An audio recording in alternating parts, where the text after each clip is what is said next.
Bonjour, bonsoir. Alors j'aimerais revenir sur la prétendue pédocriminalité du prophète de l'islam. Pour pour réfuter donc Jacques le Fou, donc c'est lui qui porte le flambeau de ce combat, si on peut appeler ça un combat sur internet. Et qui donne beaucoup de la matière aux islamophobes, vu que c'est quelqu'un qui est d'origine musulmane, qui parle arabe, et donc il donne un fondement à tout cela. Et donc en fait c'est simple, comment on fait?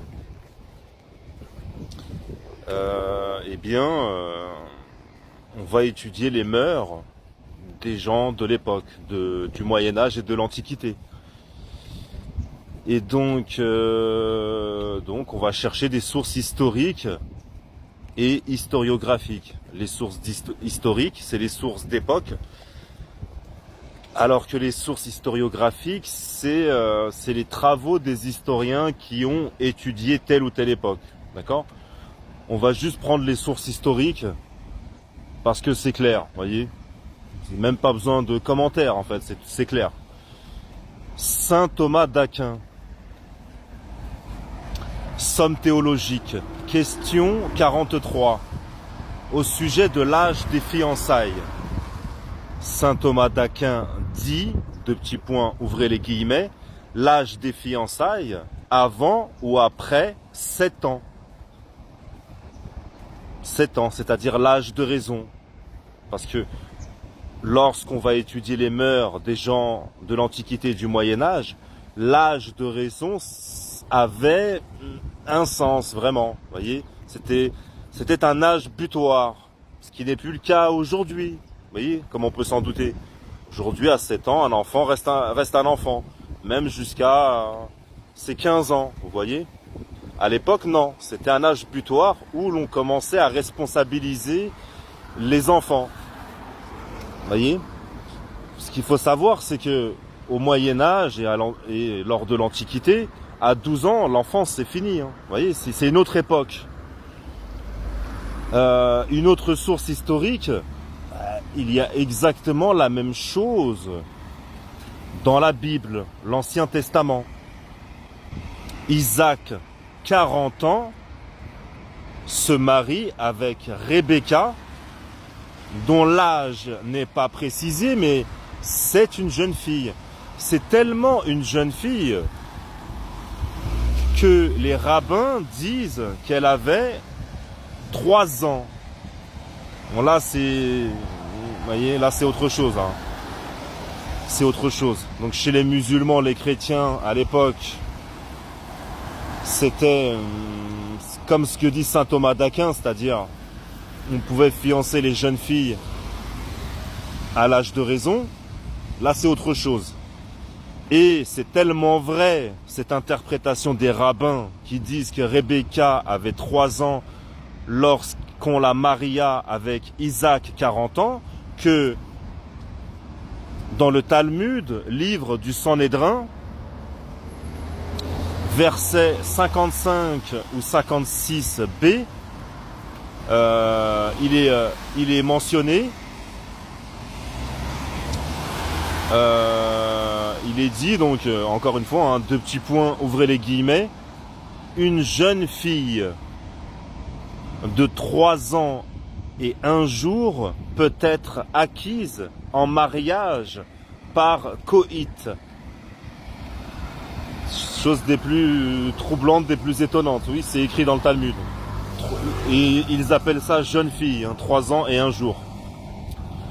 Et c'est bien précisé coït, comme je l'ai dit, comme je l'ai déjà montré sur mes différents réseaux sociaux. J'ai trouvé sur archive.org un Talmud qui a près de 200 ans.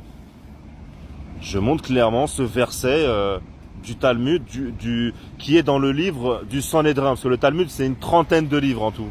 Livre du Sanhédrin, verset 55 ou 56b, une jeune fille de 3 ans et 1 jour peut être acquise en mariage par coït. Comme je le dis, bon là c'est tout à fait autre chose. Mais en tout cas, qu'est-ce qu'on peut dire? En tout cas oui, on peut dire que Isaac, 40 ans, a épousé Rebecca, qui était une jeune fille, autour de l'âge de raison. Vous voyez, comme Aïcha. Comme ce que préconise saint Thomas d'Aquin dans sa somme théologique lorsqu'il parle des fiançailles. Et saint Thomas d'Aquin, c'est peut-être la plus haute autorité de l'Église catholique. Bon, si ce n'est pas la plus haute autorité de l'Église catholique, en tout cas c'est la deuxième plus haute autorité de l'Église, juste après saint Augustin. Et il y a un concile qui valide cela. C'est le concile de Latran, le 4e concile de Latran, datant de 1215, qui reprend ça au sujet de l'âge des fiançailles. Voilà, donc cela a été validé par l'Église catholique. Et donc, ce que ces apostats, ces islamophobes reprochent aux prophètes de l'islam, ils devraient le reprocher à tous les hommes de l'Antiquité et du Moyen-Âge. Voyez ? D'autant plus que ces hadiths sur l'âge d'Aïcha sont en fin de chapitre dans le Sahih al-Bukhari. Et comme le dit al-Bukhari, les hadiths en fin de chapitre sont peu fiables. Et il précise il ajoute qu'il les a sélectionnés parce qu'ils comportaient un élément qu'on pouvait garder, mais l'ensemble du hadith n'est pas à prendre comme argent comptant. Voyez ?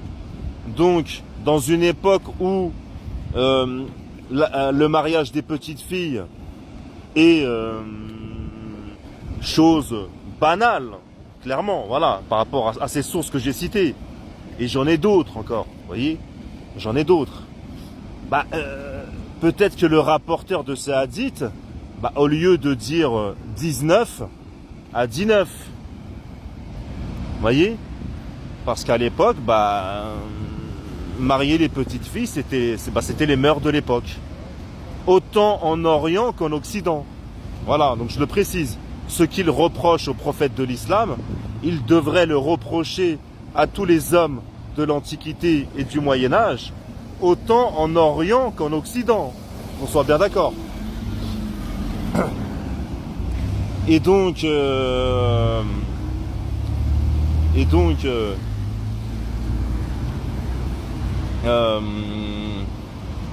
en guise de conclusion, je dirais même que c'est des mœurs qui même ont perduré dans le temps.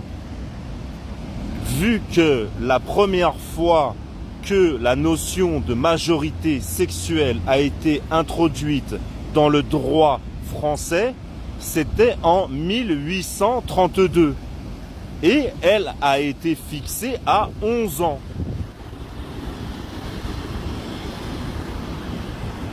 Et, chose des plus étonnantes, il y a un documentaire Arte et toutes sortes d'articles de presse, ce n'est pas ce qui manque. Et quand je les avais ressortis, ça avait étonné beaucoup de gens. Eh bien, aux États-Unis, ces 20 dernières années, il y a eu 300 000 mariages d'enfants.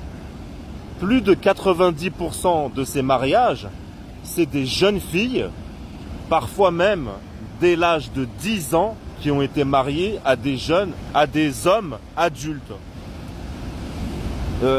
Donc là, comme je le dis, c'est une partie de mon travail là.